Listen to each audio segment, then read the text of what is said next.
we are joined by a celebrity here in East Texas. Now, specifically here in Tyler, we are joined by Kimm Hill, the winner of tonight's episode of Wheel of Fortune.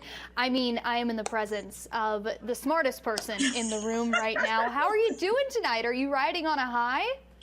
I am. It was very exciting to watch, and I was told that it would be, and it was very exciting to watch. I mean, I can't even imagine seeing yourself on that scale of a television show, something that I don't know about your experience. I used to watch that at my grandparents' house every Sunday through Friday. We'd be having dinner in the living room and we would all be shouting out the answers. What has your experience been like? Have you grown up with Wheel of Fortune? Have you always been a fan of the show? I have, and it's so funny because everybody seems to have that memory of watching it with somebody else, and considering that it's been on the air for almost 50 years, I believe that a lot of people do have that memory. But yeah, I have been a fan forever. And as I told them previously, I love all things words. I like to read, write, all that stuff, do word puzzles, and Wheel of Fortune is my type of thing. I mean, it sounds perfect for someone with your interests. Now, jumping right on in, go ahead and brag for a second. What exactly did you win?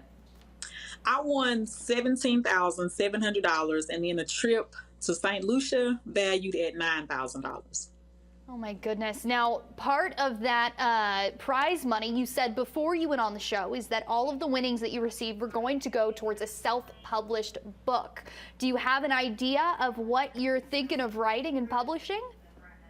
A devotional, a devotional, and then also, believe it or not, a book about being single.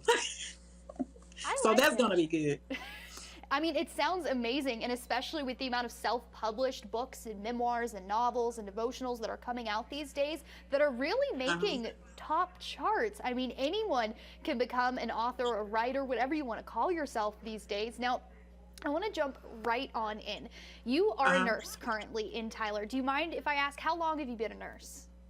It'll be 10 years in September. No, 10, 11 years. Let me remember that. Yeah, 11 years. Now, nurses, as I'm sure we all know, some of the most undervalued and underappreciated people in our community, but quite frankly, our backbone. Now, you were a nurse throughout the COVID pandemic, one of the hardest times that we've all experienced, but especially those of us in the medical profession. Now, my main question is, did going through all of that turmoil and that stress of keeping other people alive while also trying to take care of yourself, did that play into your decision to have some fun and go on one of the world's most renowned game shows?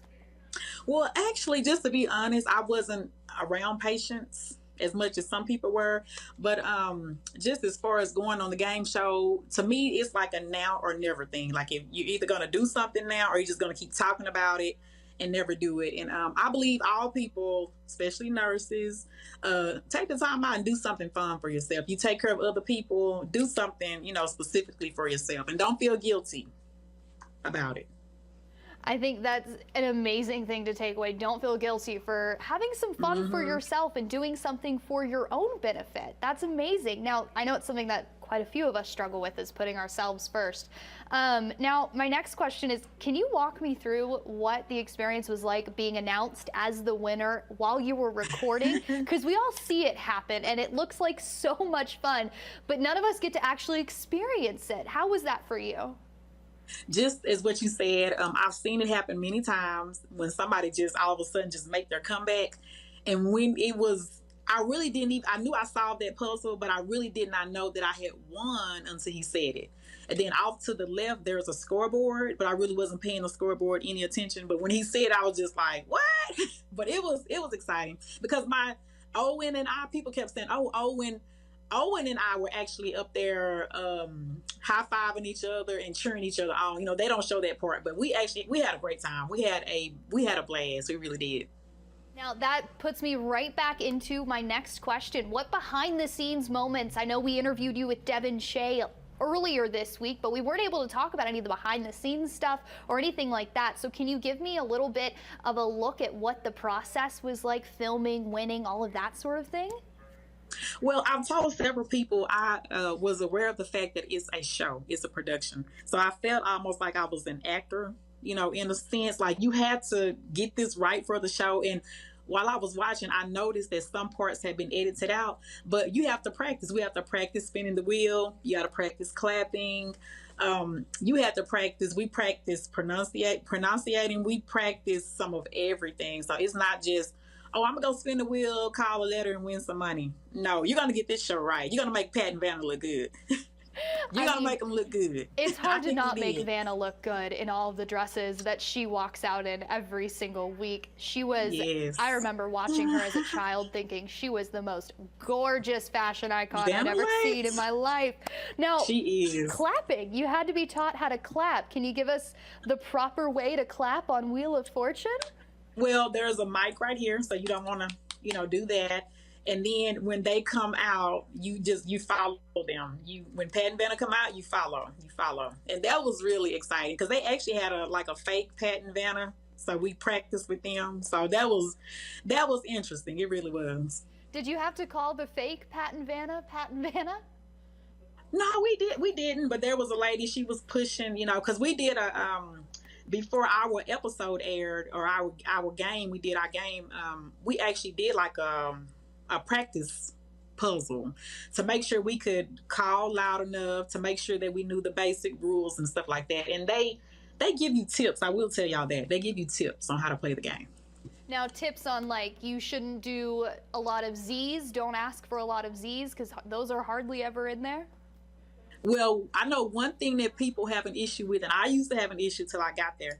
Why do they call all those vowels? People say that they're building the puzzle and setting it up for the next person. It may seem like that, but like they tell you, you're calling vowels. You're trying to build the puzzle for yourself. You just hope you don't get a bankrupt or lose a turn. So, but it's all kind of tips. They remind you of what to do between each puzzle. So I will say that. I mean, it sounds like just overall an amazing experience, especially when you get to walk away the winner with all those bragging rights coming back to yes. Tyler. Clap, clap, clap, clap, clap, clap, clap. Yes. Like a fan clap. It was fun. I love it. Well, Kimm, I will let you get back to the celebrations, but is there anything else you want to brag about or let our East Texas viewers know before I let you go? I'm just excited. I'm excited about going to St. Lucia. Some people think it's a cruise. It's not. I'm going to fly in. So I'm excited about that. I'm excited about rest and relaxation. Plus, they're giving me $1,000 spending money. So what could be better than that? Plus the cash that I have on hand. That'll be exciting. You're going to have some fun down in St. Lucia. I am so jealous. Congratulations once again. Thank you so much for joining us on your exciting night. Have the best of luck and have the best of time out in the U.S. Virgin Islands. Thank you. Thank you. Bye-bye.